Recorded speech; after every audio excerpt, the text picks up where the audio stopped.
नमस्कार, मेरा नाम साहिल कुमार है और आप आर्यावर्त टाइम्स देख रहे हैं। जी हाँ, आपको बता दें कि राहुल गांधी ने बिहार में जाति आधारित जनगणना को फर्जी बताकर ठंडी हुई सियासत को फिर से गर्म कर दिया है। आपको बता दें कि इस बात का बयान जैसे ही पूरी तरह से छाया, तब जो है लोगों ने इस बात को कहना शुरू कर दिया कि राहुल गांधी ये क्या बोलते हैं। जी हाँ, आपको बता दें कि जनता दल यूनाइटेड के मुख्य प्रवक्ता शाह एमएलसी ने तो इस बात को कहा है कि राहुल गांधी जो है एक बेचैन आत्मा की तरह है, अब उन्हें और कुछ नहीं दिख रहा, तो वो इस प्रकार की बयानबाजी कर रहे हैं। जरा क्या कुछ कह रहे हैं मुख्य प्रवक्ता, पहले आप उनको वीडियो।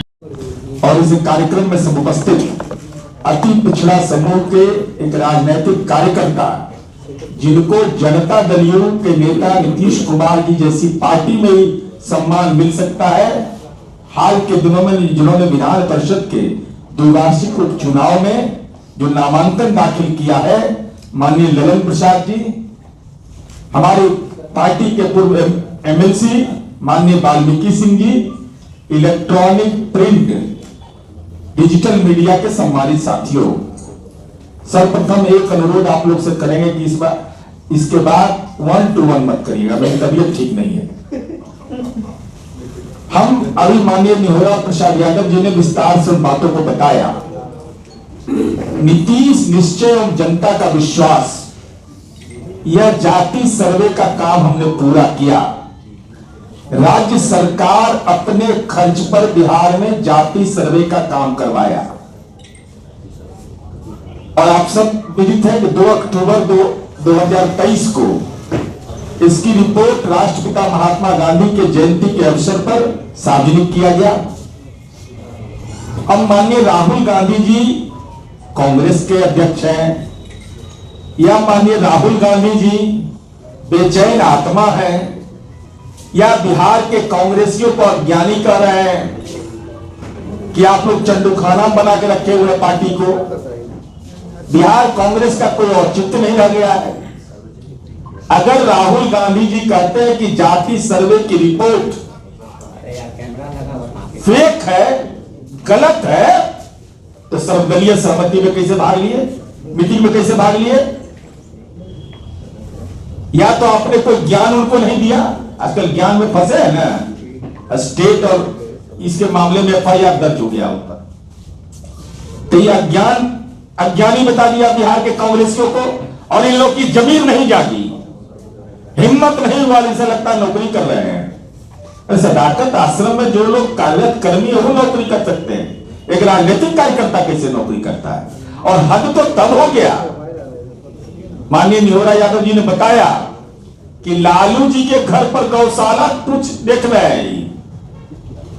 लालू जी ये नहीं पूछे कि गाय का वो डिटेल लिखे है कि नहीं अपना डिटेल में, हम लोग को जारी करना पड़ता है हर साल, अपनी संपत्ति की विवरणी जारी करनी पड़ती है, तो गाय भी उनका अपना है कि दूसरे का है, ये भी जरा पूछ लेते।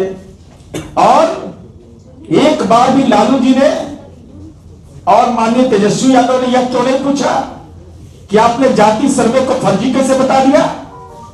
जाति सर्वे का श्रेय ले रहे थे तेजस्वी यादव, तो इसका मतलब आप फर्जी श्रेय ले रहे थे। आपके पार्टनर है राहुल गांधी, विपक्ष के नेता हैं, एक साथ तबला बजाते हैं, संविधान खतरे में है, तो आप बोलते ना जमीन नहीं जागा था। हिम्मत कांग्रेस के सामने भी हिम्मत आपका फेल। हालांकि बहुत अंतर में है, 4 उनको 3 इनको, तो बहुत अंतर भी नहीं है बिहार में, अरे बराबरी की ताकत है दोनों का। तो हमारा सवाल है कि आखिर हो क्या गया है इन लोगों को? अरे देश में नजीर हमने पेश किया, देश में कोई ऐसा राज्य नहीं है जिसने यह नजीर पेश किया हो। एक समय सीमा के तहत आपत्ति व्यक्त करने का भी हम लोगों ने विरोध किया। आज माननीय जल संसाधन मंत्री जी ने ट्वीट भी किया, पूरे तथ्यों की मीडिया में भी जानकारी दी है। माननीय विजय चौधरी जी ने, एक भी आपत्ति किसी राजनीतिक दल से नहीं आया। तो क्या दीपांकर भट्टाचार्य अज्ञानी है? क्या लालू यादव अज्ञानी है? क्या तेजस्वी यादव अज्ञानी है? क्या राम नरेश पांडे सीपीआई के अज्ञानी है? क्या सीपीएम के सेक्रेटरी ऑफ देश जी अज्ञानी है? और सबसे बड़ा ज्ञानी कौन है? राहुल बाबा है ज्ञानी।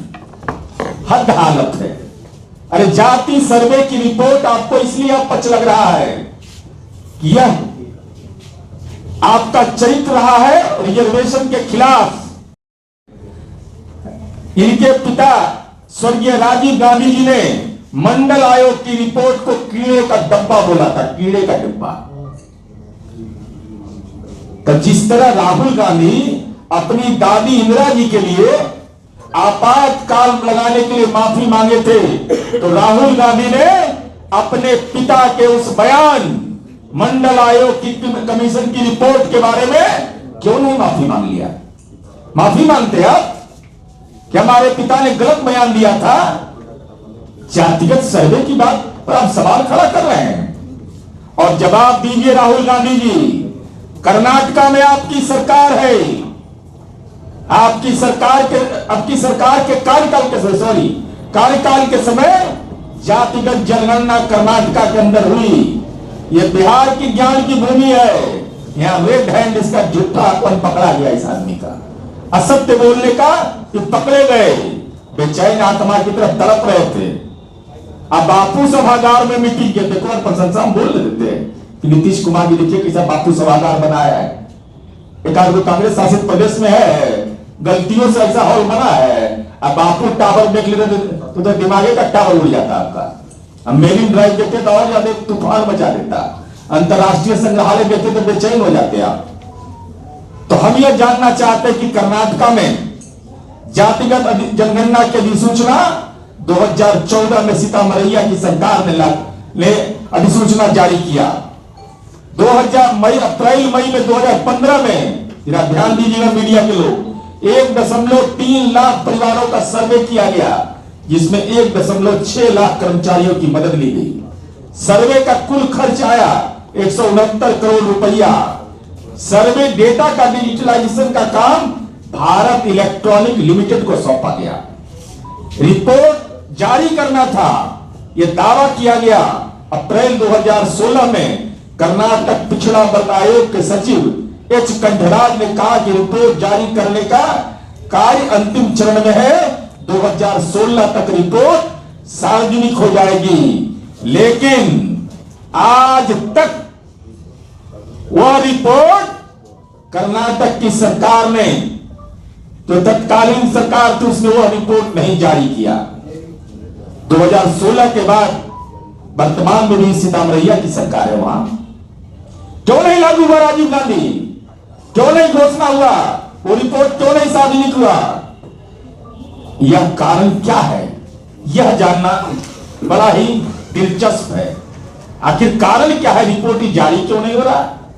कांग्रेस की सरकार ने किया, कांग्रेस की सरकार है, सीतामढ़ैया की सरकार है। यह रिपोर्ट इसलिए जारी नहीं होता है, और पूरी जिम्मेवारी से मैं आरोप लगा रहा हूं कि लोक सूचना में यह रिपोर्ट आई कि कर्नाटक में दलित जाति की राज्य की कुल जनसंख्या में सबसे अधिक है, और मुस्लिम समाज का जनसंख्या अनुपात दूसरे स्थान पर है। पहला दलित, तब मुसलमान।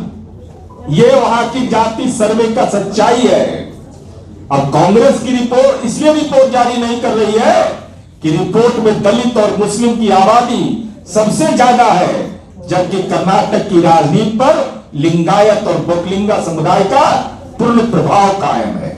क्या राहुल गांधी का कांग्रेस दलित और मुस्लिम विरोधी है?